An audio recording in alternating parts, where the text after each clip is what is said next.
ہندوستان کی آزادی کے لیے بزرگان دین اور صوفیاء کرام نے بھی لڑائی لڑی اور قربانیاں دیں، تب جا کر اس ملک کو آزادی ملی۔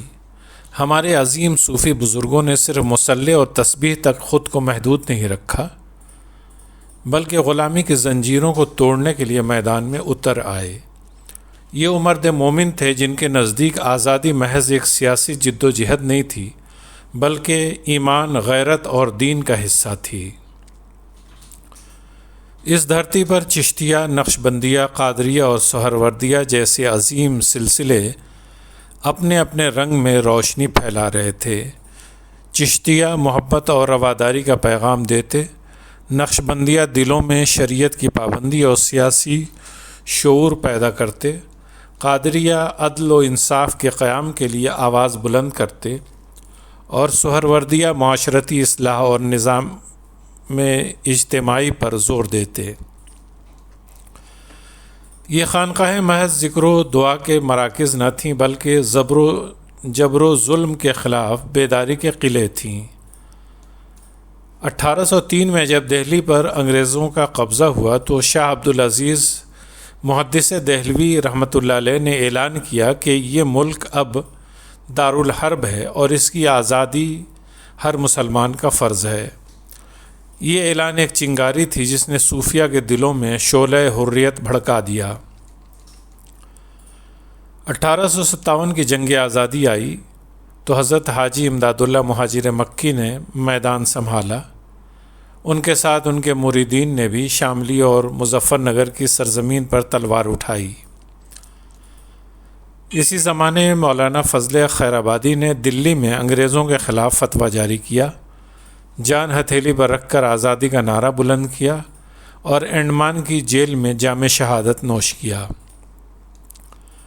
1857 کی جنگ آزادی کے لیڈر تھے آخری مغل بادشاہ بہادر شاہ ظفر، جو خود بھی چشتیہ سلسلے میں مرید تھے۔ 1857 سے پہلے مداری سلسلہ کے مریدوں نے انگریزوں کے ناک میں دم کر دیا تھا۔ مداری سلسلہ ایک صوفیانہ خانقاہی تحریک تھی۔ اس سلسلہ کے مرید اور فقیر عام طور پر مداری کہلاتے تھے۔ ان لوگوں نے بھی جنگ آزادی میں حصہ لیا اور بہتوں کو انگریزوں نے موت کی سزا دے دی تھی۔ یہ لوگ ہندوستان کے مختلف خطوں میں خانقاہی، تعلیمی اور رفاہی سرگرمیوں کے ساتھ ساتھ ظلم و جبر کے خلاف آواز بلند کرتے تھے۔ چونکہ ان کے حلقے میں عام عوام، مزدور، کسان اور غریب طبقہ شامل ہوتا تھا، اس لیے ان کا اثر و رسوخ سماج کے نچلے طبقوں تک گہرا تھا۔ اس گروپ کے لیڈر فقیر مجنوں شاہ مداری تھے، جن کی قیادت میں مداری سلسلہ کے فقیروں نے انگریزوں کے دانت کھٹے کر دیے تھے۔ ان کے قافلے اکثر ہزاروں فقیروں پر مشتمل ہوتے تھے، جو گھوڑوں پر سوار اور ہتھیاروں سے لیس رہتے۔ وہ غریب کسانوں اور مظلوم عوام کے لیے ایک ہیرو بن گئے تھے، کیونکہ وہ ایسٹ انڈیا کمپنی کے قافلوں، سرکاری دفتروں اور ٹیکس وصول کرنے والوں پر حملہ کر کے لوٹا ہوا مال عوام میں بانٹ دیتے تھے۔ 20ویں صدی میں جنگ آزادی کے ساتھ خلافت تحریک بھی اٹھی اور پیر جماعت علی شاہ سے لے کر مولانا حسین احمد مدنی تک صوفی بزرگ پھر صف اول میں نظر آئے۔ ان کی خانقاہیں عوامی بیداری کے گڑھ بن گئیں، جہاں واعظ و نصیحت کے ساتھ ساتھ ظلم کے خلاف جہاد کا جذبہ بھی بیدار کیا جاتا تھا۔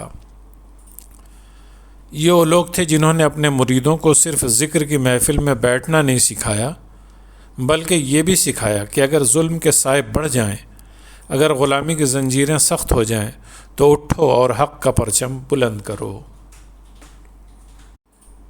اس ویڈیو کو آپ اپنے دوستوں احباب کو بھیجیں اور ہمارے چینل کو سبسکرائب کرنا نہ بھولیں۔